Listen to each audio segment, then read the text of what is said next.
Hello again, Gills fans. Welcome back to the latest episode of Gills in the Blood TV, and it is a Gills in the Blood Chats 2, but with a difference.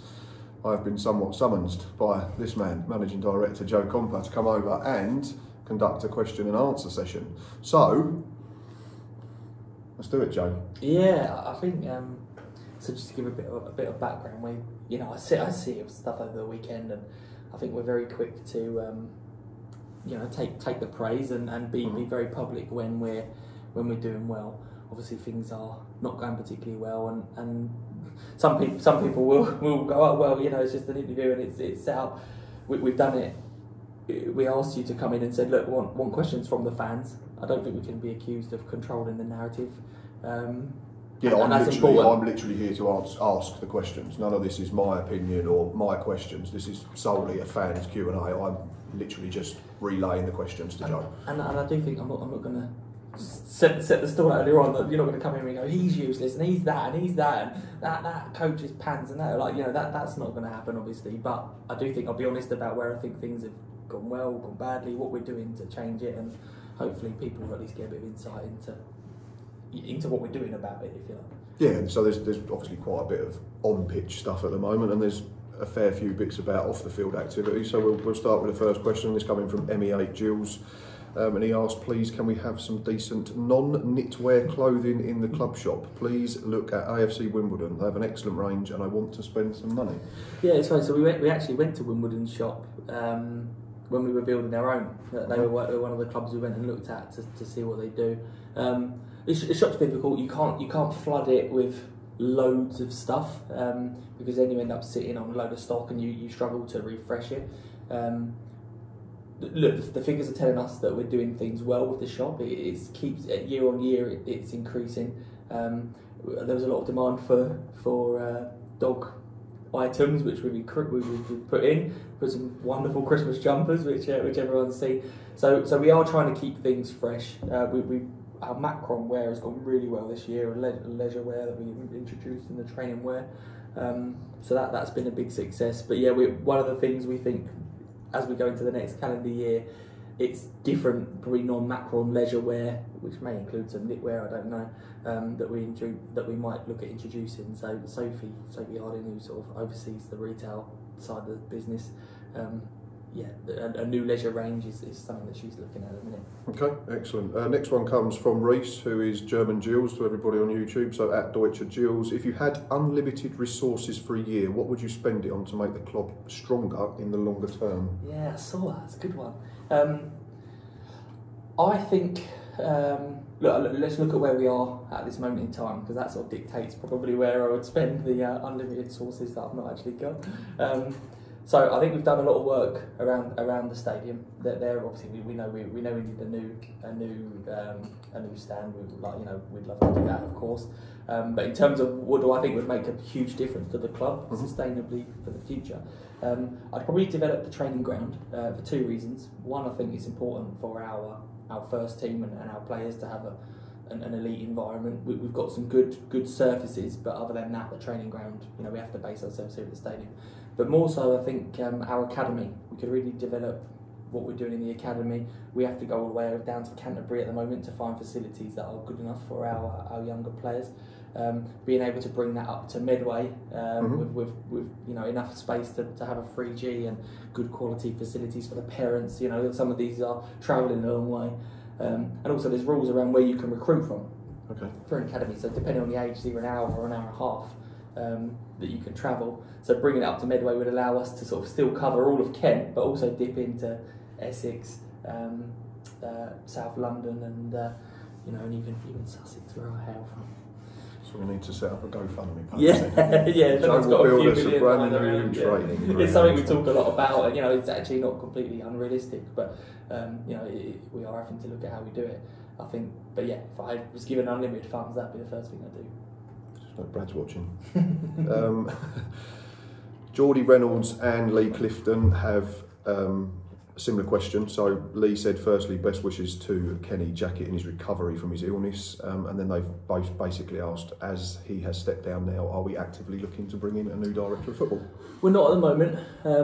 Myself, Brad, Shannon and Kelly, who's our finance director, we sat down and said, look, okay, now Kenny made the decision to step down, which I can understand from his point of view. He actually offered to do it previously, and we said, look, let's see how things play, because he's a good guy and he was a real part of what we were trying to build. So he's gone, so we've looked at, okay, how do we reassess and move on. What we've decided to do for the time being is not have that director of football role. The football department is split into 3 areas, I guess. You've got your academy, where we've got Brian Ball managing the academy. We've got the recruitment department, which Hess is head of, and then we've got the first team. And within that, you can say you've got your medical, and I get that. But really, we're looking at, we've got Mark Bonner as our first team manager. We've got Hess as our head of recruitment. We've got Brian Ball as our academy. Those guys work closely with me. And in terms of looking, we've spoken about a football strategy. What do we want to be? An identity for the football club on the pitch, which is something maybe that hasn't happened in the past. What is the DNA of this club? And Hess is vital to that. That conversation. He knows this club better than anyone else. He's seen it through the good, he's seen it through the bad. So he's important to that conversation. And Mark is someone who is smart, really clever, understands people, a real thinker. And I think the combination of those two, working sort of alongside myself and Brad, that those two are going to set our football strategy. We've made a start on what should each player look like in each position, not necessarily naming the names of the players, but going, we want our centre-back to look like this, we want our striker to look like that, it's this. So that process has happened. It's been developing from sort of September, I'd say we really started that process. It's really been developing, and now as we go towards January, that is our Bible in terms of the profiles that Mark has outlined alongside Hess, to try and build a Gillingham team, particularly over the next 2 windows, which are going to be really important. So, short answer to the question, we're not looking for a director of football at the moment. We are adding to the recruitment department, because one of the things we've lost with Kenny going is someone who's got a huge contact book. What we've done, there'll be an announcement probably in the next few weeks, but we're looking to add a member of staff, I think we know who that is, to the recruitment team, who's based in the north, has a huge contact book, is really well known in the game. And they will work at least till the end of the season alongside Hess in recruitment, to identify players for us in January and the summer. They've not told me who it is, so don't send me messages asking who it is, please. It's a bit early. I can't come on here and say this is who it is. It's not all finalised, but the work has started. It's not social media chat. That brings us quite nicely on, actually, Joe, to the next question, which comes from, I think it's Mike Cunningham at Cunners GFC 84. Is it fair to say we need to review our transfer policy? Seems very data driven, with character traits a distant second. Are signings made to fit a manager's style, or are they bought in and then we try and fit a style around them? Okay. Sort of half answered that, I think.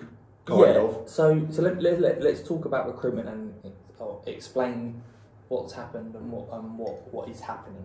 I think if I was being critical in previous windows, maybe it's been a little bit off the cuff. It's been based on names, based on who's going to deliver for us here and now, and that's something which sort of after the last January window started to change. So we brought in James, who's like a recruitment analyst. He is fantastic, and he's been building our data. Now, there's a bit of I think people, because we talk about data, we talk about the fact that it's been added, people think that that's dictating everything we do. That's not the case. We have 3 arms that we use to identify players. The analytics is the first arm of that. Now, the reason for that is you've got tens of thousands of players which we probably could have access to from obviously English leagues, European leagues, all over the place. The data helps us narrow that list down to actually who will filter out who people we don't necessarily want, and tell us who we think could be useful to us, if you like, could add to our squad. So we have our own in-house program that's been built, because we have our own weighting, and James has worked really hard on that and continues to develop it. We then buy third-party data, so we use a company called Transfer Lab, and we get their data as well. So we're comparing analytic data, basically. So we've got our own GFC one, we've got one that we buy from Transfer Lab, and then the third column is our scouting teams. We've got a recruitment team of, was 4, went to 3, and will now be coming back to 4, and they're watching games all the time. Okay. And then they complete match reports. So each one of those is watching at least 6 games a week. So we're watching 18 to 20 games roughly every single week and running reports on that and running reports on players who have been identified by the analytics. Okay. And then our scouts put their own numbers to that player, and it creates a third score. So you've almost got like a mixture of characteristics, ratings, and then eye test from actually being physically at a game. Exactly. So there's factual stuff which is based on players' performance, can't be argued with, isn't about opinion, it's based on fact, right? And that's the data. We have 2 sets of that. So we've got our own one which we've built, a third party which we can sort of hold ours to account. Right, okay. And then, and the third one is the most important part of that process, what do our scouts see? But realistically, with Gillingham Football Club, we haven't got a scouting team of dozens or hundreds. Like we've got 4 people, which is big for League 2, by the way. For a recruitment team of 4 people is quite big. They're using the analytics to direct them where they should be watching and who they should be watching. But that third column is the most important part, to back up the analytics 100%. And then after that, sorry, I'm waffling, but after that goes for a period of due diligence around the player, who the player is. Now, people go, well, it all sounds great, but it's not working out. Mm-hmm. We started putting this together, piecing this together probably in the spring, which was late for the summer. So a lot of the summer signings had this process loosely in place. But it was really September. I went and visited a number of clubs in Scotland, easier because they're a different country, and looked at how different clubs are doing recruitment. I've done a bit of research on clubs who I think have been successful in the last few years, mm-hmm. and we put together a formal process. I call it a funnel. All the players go in at the top, particularly through the analytics, and they work their way through our process that I've outlined, ending with due diligence. All those players who end up on a shortlist, so from Hess and his team, they create a shortlist. Those players, that shortlist goes to Mark, and then he goes, actually, I like this person, not sure about him. He does his own due diligence on it. So just to jump in there, because there was a question later on. So Hesse's job isn't to tell you who you're signing. Hesse's part of the process, if I've got this correct, is to just look at players, identify them per position, and then suggest them to Mark, and then it ultimately comes down to further down the line where these players are potentially signed. So I guess there's probably a number of people who are involved in the process, but there's 3 key components to the funnel that I'm talking about. Hess is responsible for leading his team, identifying players who he thinks are Gillingham players. They fit the profile that's been built by sort of Mark and Hess. Finding those players to go on that shortlist, and then that shortlist goes to Mark. He finalises the names, and then it comes to myself to fit those names into a budget. Basically, is it realistic? So because we've got a question later on that says what does Hess and do? So I just sort of add into that one and make it one big question. I think, and it's really difficult for me to ask this of people, I guess, and I totally understand. And people might give me a bit of stick for it. It's fine. We've changed how we're doing things. Particularly since the springtime, we've changed how we're doing recruitment. In my view, we're more organised, we're more thorough. We actually have a plan and a process that we put in place. Hess is a big part of that. Okay. That process hasn't been in place for the last couple of years, and I don't think it would be fair to judge Hess or Kenny on what's happened. The first window was a completely different window, and I think you'd argue it was a success. We've got hangover from that because we've got people on long-term contracts with sort of fairly big chunk of the budget. But Hess is an important part of what we're doing, and he's very good to work with.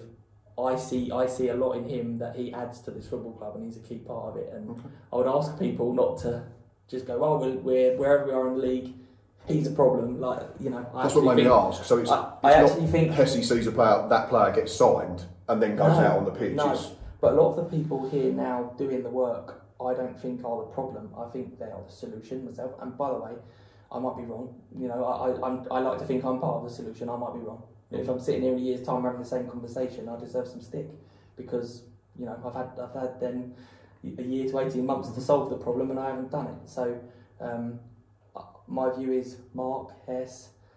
I'm going to put myself in that bracket. I think we're working towards solving the problems rather than necessarily being the problems. And I appreciate other people might have different views, and I'm okay with that. But I work with these people day to day. They're smart, they're clever, they've got the best interests of the club, and I'm confident that in a year's time, I'll be proven wrong on the record now. I mean, probably in a year's time, I'll be proved right. Hopefully. Time will tell, as we always say. At Luke Teachin has asked the question, 72 hours have passed now and still nothing from the club regarding the action of 3 players, including our captain. Have they been spoken to, and will Max Ema be stripped of the armband?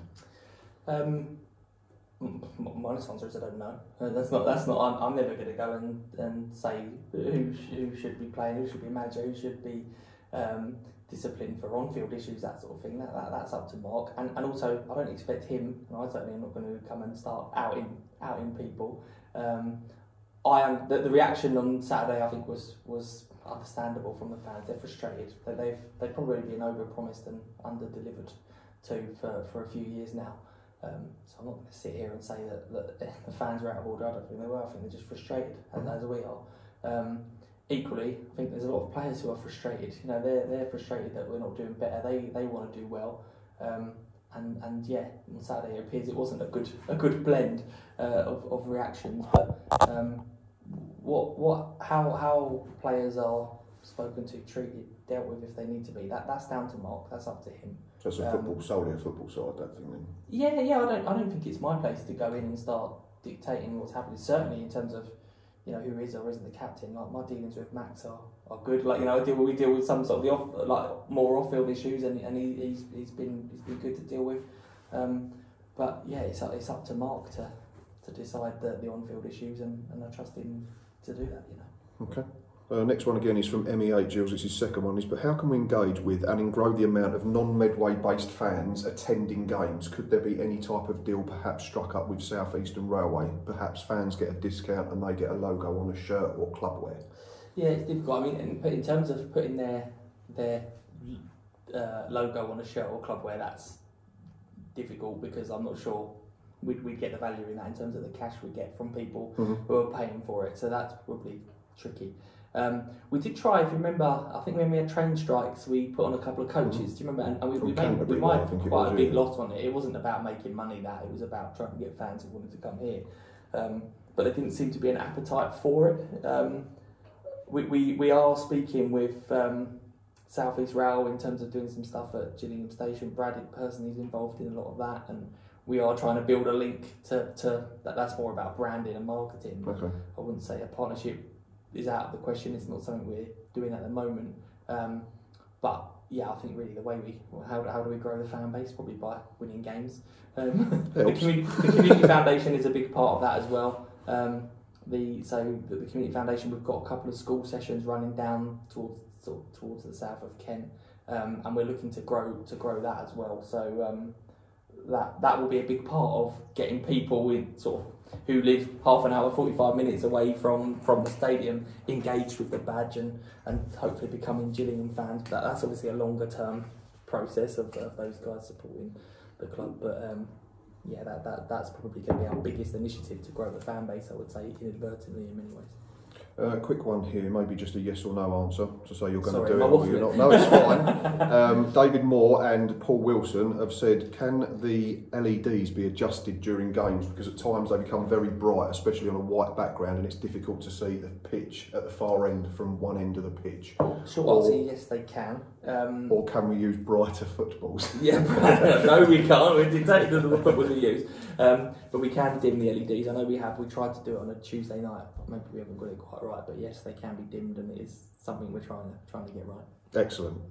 Phil Reynolds at Beanhead 1411. We have a very important period coming in January. Might have overlapped slightly. With no director of football, we have no real football knowledge leading us, which we need for contracts, etc. Disagree with that in terms of football knowledge. Okay. Hess has been a player, a manager, I think a director of football at one point, particularly this club and Leyton Orient, and you know he's been around. So there's a lot of football knowledge, a lot of contacts there. Mark, and you've said we're adding to it as well. We are adding to it, yeah. So we're adding someone up north who's been in the game a long time, and we're hoping they'll have a different group of contacts. We purposely look for someone based in the north, so we can widen our reach, widen our contact base. So I acknowledge that part of it, and what we've lost from Kenny, hopefully we're replacing in a different role, but in terms of the contacts and the knowledge, and then obviously you've got Mark as well, and then from contract points of views, I take advice from Mark, take advice from Hess, and then obviously myself and me sort of under Brad, try and put that into a budget. So I think we've got plenty of football knowledge, particularly for a League Two club, who are involved in the process of recruitment for January. So that might hopefully answer the next question. Lee Clifton again, we've been the lowest scorers in the top half. We are the lowest scorers, in the top half of League Two. How do we improve this record, which has been an issue for far too long?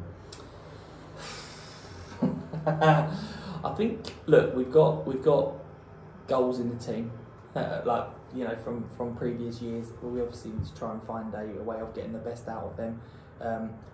I think we probably need to look at things like the athletic profile of the squad, and this is something we're working with over the next couple of years. In terms of a little bit of that is maybe the age of the squad, and trying to create a squad that can play a system that we want to play, that can be exciting.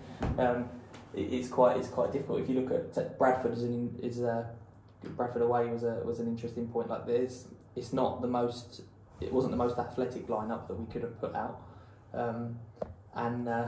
that means it's very difficult to play a certain style of football. You're dictated to based on who you've got. I think we've been very unlucky with injuries. We have, like, if you look at the players we brought in, Nev has missed a lot of games, Aaron Rose missed games, Armani Little's missed a lot of games, and those players can all run. They're probably more built for the way we want to play, and hopefully on the second half of the season, hopefully we get them on the pitch and we start to see a little bit more exciting football and some more goals. That was certainly the plan and the intention from the summer. Of course, yeah. Like I say, you can't legislate for injuries, as frustrating as they are. A couple of club shop related ones. At one, Greg Lewis asks, will there be any type of pre-Christmas player signing session? And Dave Creasy GFC asks, why are so many items out of stock with Christmas on the horizon? It happened last year as well. Okay, so first question, yes, we're going to open late, I think, I'm pretty sure this is right. We're going to 3 Thursdays we're going to be opening late, and we're looking at doing something particularly for the middle one, which I think is the 12th. So Sophie's working on that, finalising details, and we'll be publicising our plans for that. But sort of earmark the 12th of December as the night we're really looking at. Okay. And then second part of the question was about things coming out of sale. Yeah, lots of items out of stock, and it was the same last Christmas. Yeah, it's really difficult. So we have minimum quantities with most places. Some stuff you don't know how it's going to sell. So let's use Christmas jumpers as an example. I think we bought about 120 this year. Now we sold, as of yesterday morning, we sold 44% of those. Okay. Which is okay. So it's looking okay. But let's say we only sold 50% of the order. So we sold 60. We're then left with 60 that sit around in storage and are not going to sell for another year. And we've got to avoid that. We've got to avoid that, because next year we want to bring a different Christmas jumper. People want to buy new stuff. So it's a real fine balancing act. And coats is another good example. We brought in coats this year. Certain sizes have just flown off the rail. Wow, but we haven't got any previous data to fall back on to work out how things are going to sell. Also, we don't want to be sat on hundreds of coats sat in storage when we get to the summer.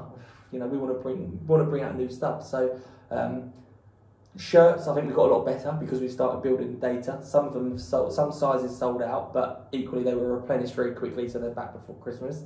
That's because we've now got 2 years of data since we've really been doing it properly to use. As we're bringing in new items like coats, your Christmas jumpers, we're going to have to build that data to try and get it right. So we don't get it right all the time, but we also are reluctant to be sat on stock, so we can't completely freshen the shop up regularly, Okay, Joe B0501 asks, with lots of doom on social media currently, is there any exciting news imminent? So can we cover exciting news with potential announcement for Northern Scouts and player signing session in the Christmas shop?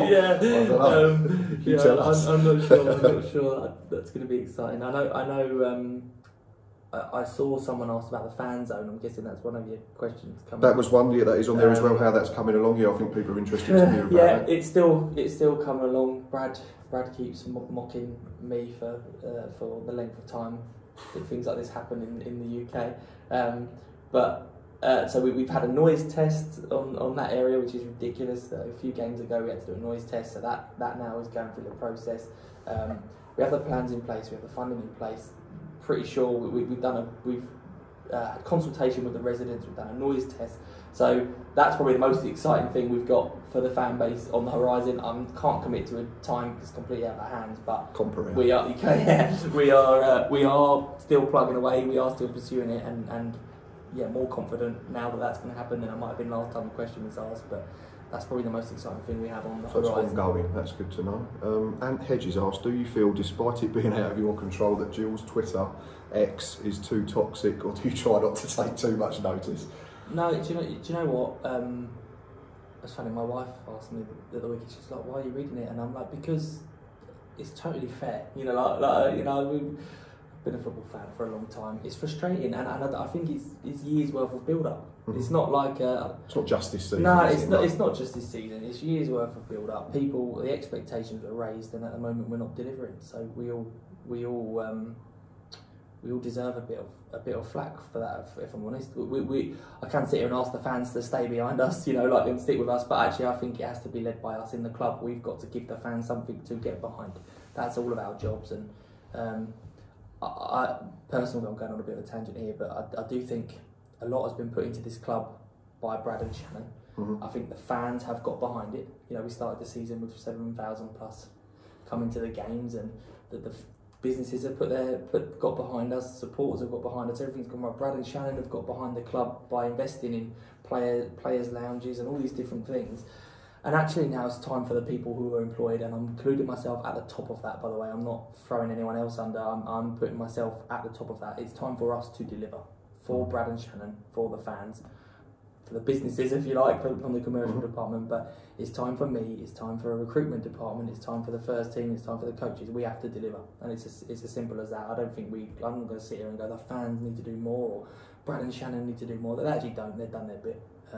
And it's for us to deliver. The general consensus is everything off the pitch is brilliant now. It's just the little bit on the pitch just needs to catch up a bit. It's maybe I would argue it's probably a year behind the football side of things. We the off-field side of things turned very quickly, and I think we delivered stuff. The team in there has delivered stuff really quickly. The football side maybe is a little bit behind, and we're trying to right a few wrongs and do things properly. Confident it will come round, but yeah, I hope the fans stick behind us. They have up to this point. I think even Saturday, they're still trying to stick behind us until we throw away one little lead. That's frustrating, but it's down to everybody who's paid, everybody in there to deliver for the fans, and we know that, and we take it seriously.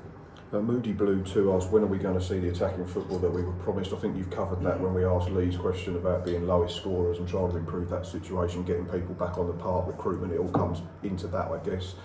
Question from Nayland94 Luke. He says, what was the reason behind the removal of the B team, given it was set up specifically to create a pathway to the first team? Quite difficult for me to answer. I don't think that I wasn't in the post I currently am when that was made, but I think it was really about bang for your buck. I think we sort of set it up. Maybe it wasn't as thought through as it could have been, but we found a lot of players sitting in that team without actually making the transition from the youth team to the first team. So we've taken the decision, particularly this year. I'm hot on it. Let's try and get guys out on loan. Sam Gale is out on loan at Chelmsford, doing brilliantly, getting great reports. I would argue Sam Gale is, I'm not saying he's really close to the first team, but he's closer to the first team now than he was at the start of the season, and that's for a loan. Whereas I think sitting in the B team maybe wouldn't have developed him. Now we've got Alex Giles out, Stan Skipper's been out. Obviously Josh Bayliss, hopefully when he's back from illness and injury, he'll get out and start making more progress on loan, playing proper men's football in front of a crowd, rather than sitting in a B team, which maybe was a little bit half-baked in terms of prep for it. So yeah, I think that was a policy that they'd be better off there than here. Okay, next one comes from GFC82. This is one of my favourites. Joe, do you think there are too many podcasts about the club now, all very repetitive, don't ask the real questions about the real issues? Or do you, and I quote, enjoy having smoke blown up your butt? Do you know what? I depend. I pick and choose on the podcast personally. Sometimes I'll listen to them, sometimes I won't, and that doesn't matter about wins or draws. It's about time, or you know, if I'm looking for particular things. At the end of the day, if there's people that are listening and watching, then fine. I don't personally find. I don't necessarily think. Get smoke blown up my backside a lot of the time. A lot of these questions aren't. There's not been many, to be fair. A huge amount of smoke going up there at the minute. We are smoke free today. But no, listen. If people watch it or listen to it, then great. Why not carry on? The more Gills content, the better. But yeah, each to their own. Adrian Smith asked about what we're likely to see in January, given how we've gone from promotion contenders to a run-of-the-mill League Two side. I think you've covered that. You've covered the reaction to Saturday. I think the other thing I would add on that is, you know, we have our budget. Our budget isn't the problem. So we've probably got to free up a bit of money before we go and spend it in January. So we'll do whatever we can. I can't tell exactly how that's going to look. You know, I don't know myself, but all I know is we'll be prepared for whatever eventuality comes, and we'll be working hard to change what we think we need to change to achieve what we need to at this season. Okay, at Dan_Bista says 2 years ago the owner spoke of an ambitious 5-year plan to reach the championship. Is this still the case? And what the hell has happened to the sleeping giant? Those are the days. He's still up there, isn't he? There's still in the rain flag up there. Yeah. Look, I think. I'm not gonna. And I've seen so many clubs do this in the past. Come and promise all sorts of things, and then they get held to account on it. I don't think we can say we're going to get to the championship in X number of time. What I would say is, us as a club, I think, are preparing for, okay, if we get promoted, whenever that is, when we get promoted, are we ready to progress in League One and not just survive? There's a little group of teams in League One. It feels like they're just trying to cling on to survival. I'm getting well ahead of myself, but you know, we're trying to plan for a squad. You know, can we have a squad that's young enough to improve and grow in League One, not get there and go, right, now we need an overhaul. Okay. So if and when we get there, hopefully we'll be prepared to kick on, and we'll have a squad that can grow and you know, start having a go in League One rather than just trying to hang on and survive. Excellent. Stuart Childmaid asked, when was the last time you walked the concourse in the Midway Stand on a match day? Experience is lousy, stewarding almost inadequate. We also play Who Can Make Her Smile with one of the girls in the refreshment area. I'll be totally honest, I haven't walked the Midway Stand too often during match day. I used to a little bit more when I was sort of in the commercial team. I've walked sort of the Rainham end and actually the away end probably a little bit more, which sounds bizarre, but it's just because where I am on a match day. We've tried hard to improve things. We've tried hard to improve the kiosks, the food. I think from what I'm hearing, the food is getting better. We've just got 2 new chefs who are doing a really good job, and they're showing a lot of interest in growing what we're providing. So I think we're getting there. Match day. Stewarding. Sort of, the match day stewarding, tough. And not tough as in tough take it. I mean tough as in tough to make brilliant. You know, like we have a huge turnover of staff.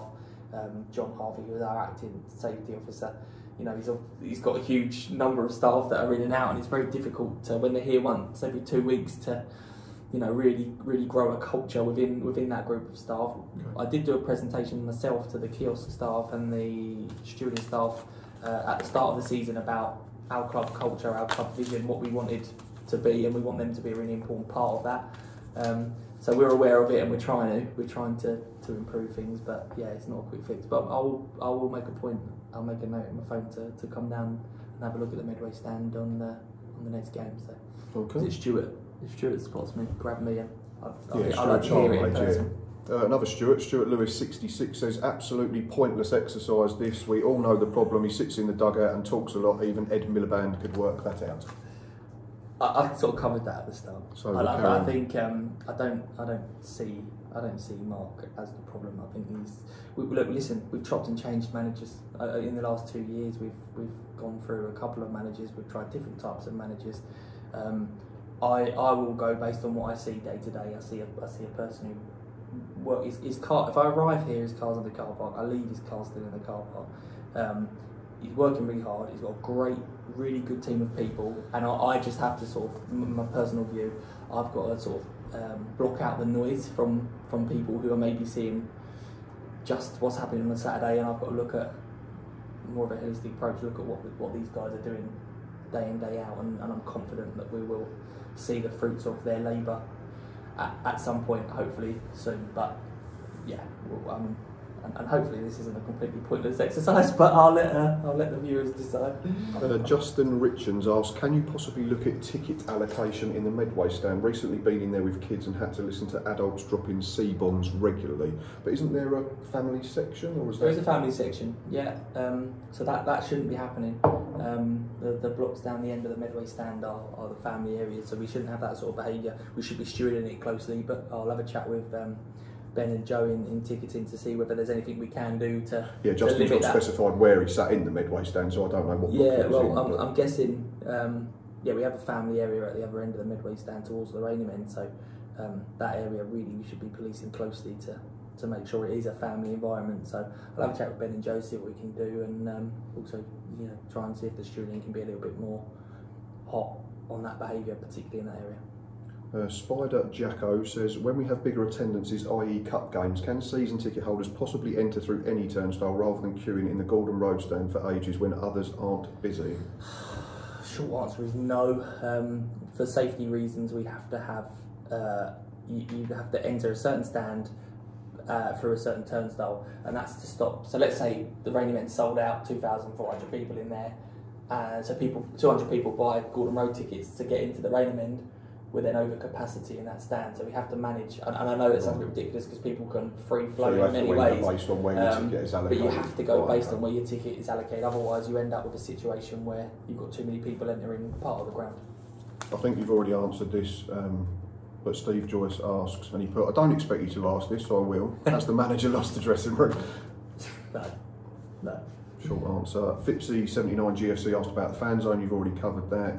We've spoken about a current slump and what we're trying to do to rectify it. That was from Dave KGD. Paolo Hulit asks, if you're looking to replace Kenny Jackett, have you considered Martin Allen? But you've already said that there's someone is loosely replacing him already. Yeah, not replacing him like for like, but in terms of some of the skill set we've lost in a different role, yeah. Just ZAXX asks, any progress with the stadium sound system? I've noticed, I must admit, from the rain, Doug's microphone cuts out quite a lot. It's hugely frustrating. A lot of it is based on where Doug stands. It's very hard to put on a show, if you like, sort of stood up in the corner. It would have to be a job for a summer. I'm not committing that it would be done this summer, but we did have a couple of companies come and look and assess it. It's a big job. It's a really expensive job. But I also hear the frustration, and I'm frustrated myself, and it's almost cringe and a bit embarrassing when it's cutting out. So I'd love to do it. Maybe go back to the question of if the unlimited money is there, that might be on the list. But yeah, I know it's frustrating, it's embarrassing, and it's something we can see if we can find a solution. But if we can, it would be in the summer. It wouldn't be anytime soon. Okay. At ME7, I believe his name's Martin, asks, haven't we just had this type situation? Would rather Joe spent his time trying to improve the club instead of doing PR exercises?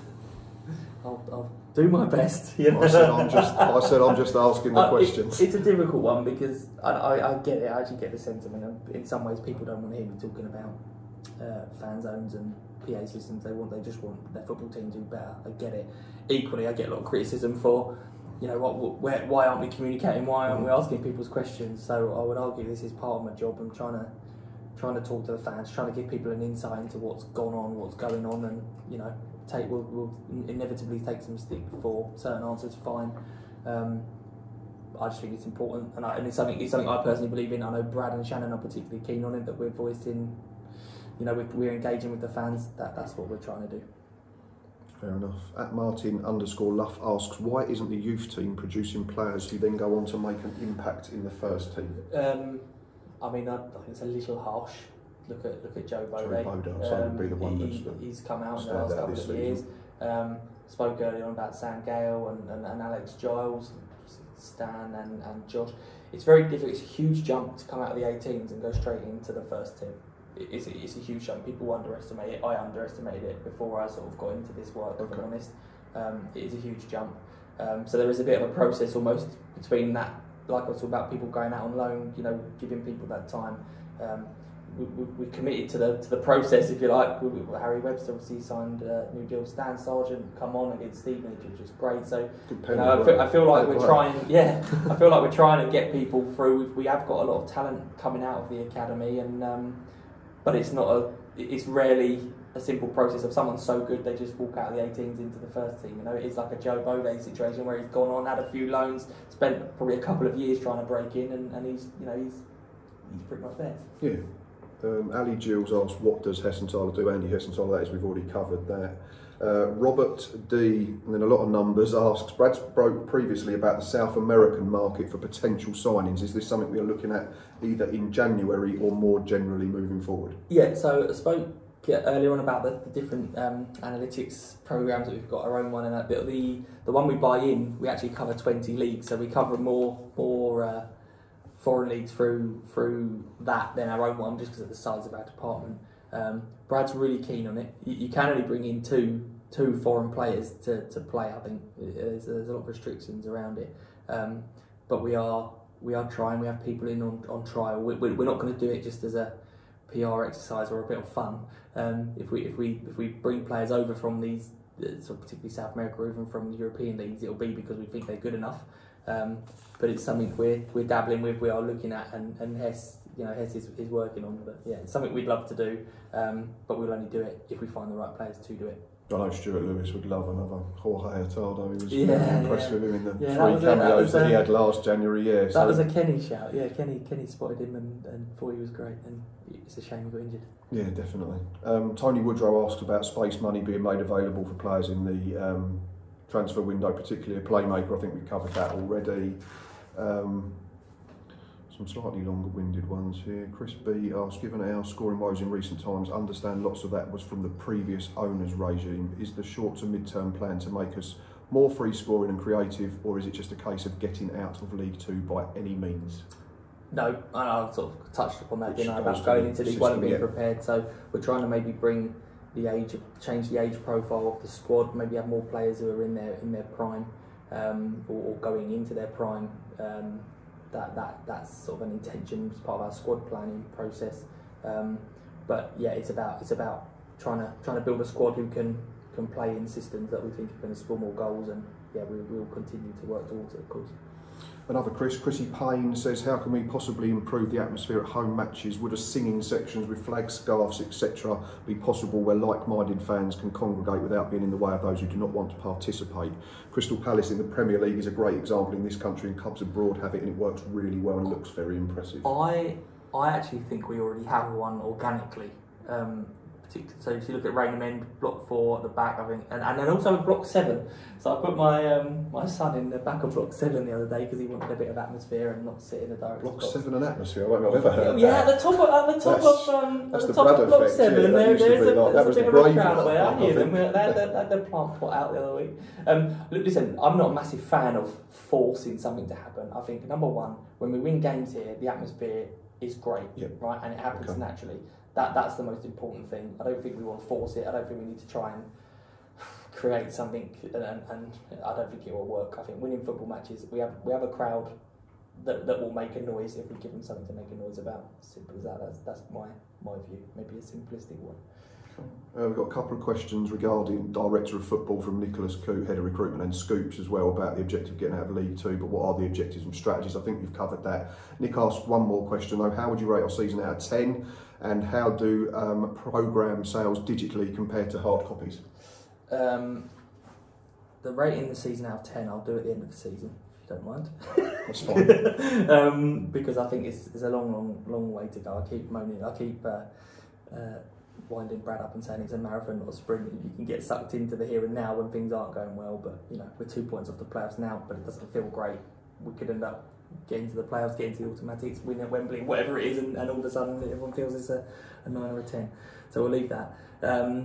What was the other question? Sorry. Digital programme sales compared to hard copies? Yeah, it's not... So hard copies we're selling more. The digital programme has been a slow burner. We think it could be great for us, but we're still committed to doing a hard programme, you know, for the Thank you. at least for the rest of this season. But yeah, so the digital programme, I think it's a fantastic product. The product that Phil and we use a guy called Paul Turvey. The product they put together is really, really good. I would urge people to go and get a digital programme and try it. We're hoping that will bring a new audience to the programme, but we're not necessarily looking to lose our existing audience at the moment, for sure. AJ147GTA has asked about food in the Midway Stand, which I think we've covered, but also says, why does the club still not accept Amex? Apparently even Brad finds that weird. Yeah, I don't know, to be honest. We have a couple of, so obviously our ticketing platform and our catering, two different platforms, so I'd have to look into that about whether that was possible. I don't know why we don't, but I would have thought we don't. It's not a club policy not to take Amex, if you like. It will be because the providers we use aren't set up for it, but we can find out why and if they can be. Okay, and final one comes from KP Gills. Why does nobody answer the phone? I've not known a club as bad for picking up. Yeah, we discussed this last week actually, and I actually get the phone records sent to me every single day, 6 o'clock. I get the phone records in, and glamorous life, isn't it? Yeah, oh yeah, I live the dream. So I'm looking at it, and it varies. Sometimes we're actually only getting 30, 40 calls a day. Sometimes we get 120, 150. But we do have a team of sort of 2 or 3 who are available to answer the phone, and we put more people on it when we need to. So it shouldn't be a problem. We are looking at our phone system, trying to direct calls. So having under the previous sort of ownership, all the calls came into the same place, but we're looking at directing people to commercial, people to hospitality and events to try and direct calls to the right person rather than just all of them coming into the same pot, because it's a particular problem when we have a big cup game or something. So we're looking at making that change. Hopefully it will improve, but that should happen in the next couple of weeks. Excellent stuff. Right, plenty of stuff covered, I think. So thank you firstly to Joe for his time this morning. Thank you to everyone who did take the time to ask questions. As always, thanks for watching, thanks for listening. Please keep doing what I ask you all the time. That's to hit that like button and keep pressing subscribe.